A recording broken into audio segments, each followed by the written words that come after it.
All these freedoms we exercise and take for granted are the result of, I think, what's the number of Americans killed in wars? It's at least 1.5 million. Think of the sacrifices they made and their families made. Normally I read a speech by Reagan that he made on Veterans Day. And it's a great speech. I commend you to read it. I call it his clear minds and brave eyes, brave minds and clear eyes, or something like that.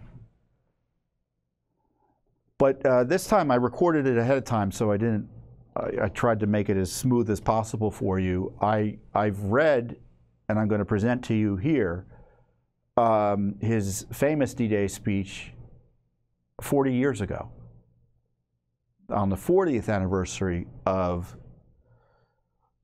the invasion of Europe by Allied forces. And it was a speech for the ages. And it used to be, it seemed to me, we used to read speeches that were important. I mean, it wasn't, we didn't just go look at them on video. We read them, right? So that we not only learned them, the value of speech and rhetoric and such, but the values those words impart, and they're part of our memory. And I thought it was a great way to remember those who died for us, certainly in World War II, but generally. So here's my recitation of President Reagan's famous D-Day speech in 1984. I'll be back after the speech is over. We're here to mark that day in history when the Allied armies joined in battle to reclaim this continent to liberty. For 4 long years, much of Europe had been under a terrible shadow. Free nations had fallen. Jews cried out in the camps. Millions cried out for liberation. Europe was enslaved, and the world prayed for its rescue. Here in Normandy, the rescue began. Here the Allies stood and fought against tyranny in a giant undertaking unparalleled in human history. We stand on a lonely, windswept point on the northern shore of France. The air is soft, but 40 years ago at this moment, the air was dense with smoke and the cries of men, and the air was filled with the crack of rifle fire and the roar of cannon. At dawn on the morning of the 6th of June, 1944, 225 Rangers jumped off the British landing craft and ran to the bottom of these cliffs. Their mission was one of the most difficult and daring of the invasion, to climb these sheer and desolate cliffs and take out the enemy guns. The Allies had been told that some of the mightiest of these guns were here, and they would be trained on the beaches to stop the Allied advance. The Rangers looked up and saw the enemy soldiers, the edge of the cliffs shooting down at them with machine guns and throwing grenades. And the American Rangers began to climb. They shot rope ladders over the face of these cliffs and began to pull themselves up. When one Ranger fell, another would take his place. When one rope was cut, a Ranger would grab another and begin his climb again. They climbed, shot back, and held their footing. Soon, one by one, the Rangers pulled themselves over the top. And in seizing the firm land on top of these cliffs, they began to seize back the continent of Europe. 225 came here. After 2 days of fighting, only 90 could still bear arms. Behind me is a memorial that symbolizes the Ranger daggers that were thrust into the top of these cliffs. And before me are the men who put them there. These are the boys of Pointe du Hoc. These are the men who took the cliffs. These are the champions who helped free a continent.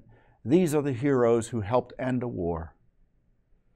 Gentlemen, I look at you and I think of the words of Stephen Spender's poem. You are men who in your lives fought for life and left the vivid air signed with your honor. I think I know what you may be thinking right now, thinking we were just part of a bigger effort. Everyone was brave that day. Well, everyone was. Do we remember the story of Bill Millen of the 51st Highlanders? 40 years ago today, British troops were pinned down near a bridge, waiting desperately for help. Suddenly, they heard the sound of bagpipes, and some thought they were dreaming. Well, they weren't. They looked up and saw Bill Millen with his bagpipes, leading the reinforcements and ignoring the smack of bullets into the ground around him. Lord Lovat was with him. Lovat of Scotland, who calmly announced when he got to the bridge, "Sorry, I'm a few minutes late," as if he had been delayed by a traffic jam, when in truth he had just come from the bloody fighting on Sword Beach, which he and his men had just taken. There was the impossible valor of the Poles, who threw themselves between the enemy and the rest of Europe as the invasion took hold, and the unsurpassed courage of the Canadians, who had already seen the horrors of war on this coast. They knew what awaited them there, but they would not be deterred. And once they hit Juno Beach, they never looked back. All these men were part of a roll call of honor, with names that spoke of a pride as bright as the colors they bore. The Royal Winnipeg Rifles, Poland's 24th Lancers, the Royal Scots Fusiliers, the Screaming Eagles, the Yeomen of England's armored divisions, the forces of Free France, the Coast Guard's Matchbox Fleet, and you, the American Rangers. 40 summers have passed since the battle that you fought here. You were young the day you took these cliffs. Some of you were hardly more than boys, with the deepest joys of life before you, yet you risked everything here. Why? Why did you do it? What impelled you to put aside the instinct for self-preservation and risk your lives to take these cliffs? What inspired all the men of these armies that met here? We look at you, and somehow we know the answer. It was faith and belief. It was loyalty and love. The men of Normandy had faith that what they were doing was right, faith that they fought for all humanity, faith that a just God would grant them mercy on this beachhead or on the next. It was the deep knowledge, and pray God we have not lost it, that there is a profound moral difference between the use of force for liberation and the use of force for conquest. You were here to liberate, not to conquer, and so you and those others did not doubt your cause. And you were right not to doubt. You all knew that some things are worth dying for. One's country is worth dying for, and democracy is worth dying for, because it's the most deeply honorable form of government ever devised by man. All of you loved liberty. All of you were willing to fight tyranny, and you knew the people of your countries were behind you. The Americans who fought here that morning knew word of the invasion was spreading through the darkness back home. They fought or felt in their hearts though they couldn't know in fact that in Georgia they were filling the churches at 4 a.m. In Kansas they were kneeling on the porches and praying. And in Philadelphia they were ringing the Liberty Bell. Something else helped the men of D-Day. Their rock-hard belief that Providence would have a great hand in the events that would unfold here, that God was an ally in this great cause. And so the night before the invasion, when Colonel Wolverton asked his parachute troops to kneel with him in prayer, he told them, "Do not bow your heads, but look up so you can see God and ask His blessing in what we are about to do." Also that night, General Matthew Ridgway, on his cot, listening in the darkness for the promise God made to Joshua, "I will not fail thee nor forsake thee." These are the things that impelled them. These are the things that shaped the unity of the Allies. When the war was over, there were lives to be rebuilt and governments to be returned to the people. There were nations to be reborn. Above all, there was a new peace to be assured. These were huge and daunting tasks, but the Allies summoned strength from the faith, belief, loyalty, and love of those who fell here. They rebuilt a new Europe together. There was first a great reconciliation among those who had been enemies, all of whom had suffered so greatly. The United States did its part, creating the Marshall Plan to help rebuild our allies and our former enemies. The Marshall Plan led to the Atlantic Alliance, a great alliance that serves to this day as our shield for freedom, for prosperity, and for peace. In spite of our great efforts and successes, not all that followed the end of the war was happy or planned. Some liberated countries were lost. The great sadness of this loss echoes down to our own time in the streets of Warsaw, Prague, and East Berlin. Soviet troops that came to the center of this continent did not leave when peace came. They're still there, uninvited, unwanted, unyielding, almost 40 years after the war. Because of this, Allied forces still stand on this continent. Today, as 40 years ago, our armies are here for only one purpose: to protect and defend democracy. The only territories we hold are memorials like this one at graveyards where our heroes rest. We in America have learned bitter lessons from 2 world wars. It is better to be here ready to protect the peace than to take blind shelter across the sea, rushing to respond only after freedom is lost. We've learned that isolationism never was and never will be an acceptable response to tyrannical governments with an expansionist intent. But we try always to be prepared for peace, prepared to deter aggression, prepared to negotiate the reduction of arms, and yes, prepared to reach out again in the spirit of reconciliation. In truth, there is no reconciliation we welcome more than a reconciliation with the Soviet Union. So together, we can lessen the risk of war now and forever. It's fitting to remember here the great losses also suffered by the Russian people during World War II. 20 million perished, a terrible price that testifies to all the world the necessity of ending war. I tell you from my heart that we in the United States do not want war.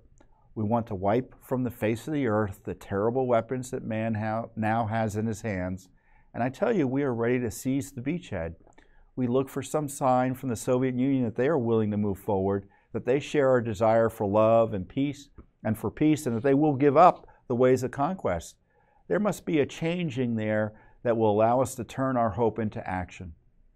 We will pray forever that someday that changing will come. But for now, particularly today, it is good and fitting to renew our commitment to each other, to our freedom, and to the alliance that protects it. We are bound today by what bound us 40 years ago, the same loyalties, traditions, and beliefs. We're bound by reality. The strength of America's allies is vital to the United States, and the American security guarantee is essential to the continued freedom of Europe's democracies. We were with you then, we are with you now. Your hopes are our hopes, your destiny is our destiny. Here in this place where the West held together, let us make a vow to our dead. Let us show them by our actions we understand what they died for. Let our actions say to them the words for which Matthew Ridgway listened: I will not fail thee nor forsake thee. Strengthened by their courage, heartened by their value, and borne by their memory, let us continue to stand for the ideals for which they lived and died. Thank you and very much, and God bless you all. Boy, that was a great speech by Ronald Reagan, wasn't it? And, you know, listening to the last part of that speech, you think, you know, the left had always smeared him as being a warmonger. He sounded like a peacenik to me. I don't know whether he sounded like one to you. And of course, he was speaking to Rangers who had been there at D-Day at that event 40 years ago. And most of them have probably passed away. Those who haven't are probably nearing the century or past the age of 100. A friend of mine, she's celebrating her, I think her grandfather is 102, and he was a World War II veteran.